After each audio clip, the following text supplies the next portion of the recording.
Friends general గా ఎవరైనా CapCut app ని ల్యాప్టాప్ లో ఇన్స్టాల్ చేయాలంటే ఏం చేస్తారు, క్రోమ్ గానీ అదర్ ఎనీ బ్రౌజర్ గానీ ఓపెన్ చేసి సెర్చ్ బార్ లో క్యాప్కట్ ఫర్ పీసీ అని సెర్చ్ చేస్తారు. సెర్చ్ చేసి అక్కడ వచ్చిన థర్డ్ పార్టీ వెబ్సైట్స్ నుండి యాప్ని అయితే ఇన్స్టాల్ చేస్తారు.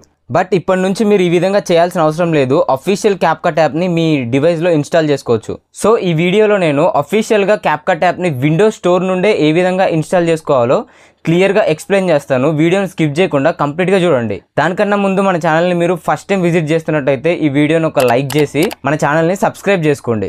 ఇక మనం టాపిక్లోకి వెళ్ళిపోతే చూడండి, ఇది అఫీషియల్ విండోస్ స్టోర్ అనమాట.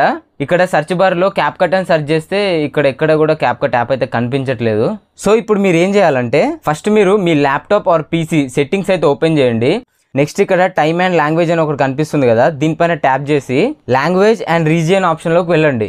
నెక్స్ట్ ఇక్కడ కంట్రీ ఆర్ ఆరిజిన్ అని కనిపిస్తుంది కదా ఒక ఆప్షన్, ఇక్కడ మీ కంట్రీని అయితే చేంజ్ చేయాల్సింది ఉంటుంది. ఇక్కడ మీ కంట్రీని చేంజ్ చేయండి. ఇండియా నుండి ఈ విధంగా కెనడాకి చేంజ్ చేయండి. చేంజ్ చేసిన తర్వాత మీ మైక్రోసాఫ్ట్ స్టోర్ యాప్ని మళ్ళీ ఓపెన్ చేయండి. ఇప్పుడు సెర్చ్ బార్లో క్యాప్కట్ అని సెర్చ్ చేయండి. మీకు అఫీషియల్ క్యాప్కట్ యాప్ అయితే ఇక్కడ కనిపిస్తుంది. నెక్స్ట్ సింపుల్గా ఇన్స్టాల్ చేసుకోవడమే. ఈ ఇన్స్టాలేషన్ అయిపోయిన తర్వాత మళ్ళీ బ్యాక్ వచ్చేసి మీ విండోస్ సెట్టింగ్స్లోకి వెళ్ళి మీ కంట్రీని అయితే ఇండియాకి చేంజ్ చేసేసుకోండి. సో ఈ విధంగా మీరు పీసీలో కానీ ల్యాప్టాప్లో కానీ ఇన్స్టాల్ చేసుకుంటే మీ ల్యాప్టాప్లో వైరస్ కానీ మాల్వేర్ కానీ ఇన్స్టాల్ అవుతాయేమో అన్న టెన్షన్స్ అండ్ డౌట్స్ రెండు కూడా ఉండవు. సో ఈ విధంగా మీరు అఫీషియల్ క్యాప్కట్ యాప్ని ఇండియాలో కూడా యూజ్ చేయొచ్చు. ఈ వీడియో నచ్చితే ఒక లైక్ చేసి ఇలాంటి మరిన్ని ఇన్ఫర్మేటివ్ వీడియోస్ కోసం మన ఛానల్ని సబ్స్క్రైబ్ చేసుకోండి. And thanks for watching. Bye now.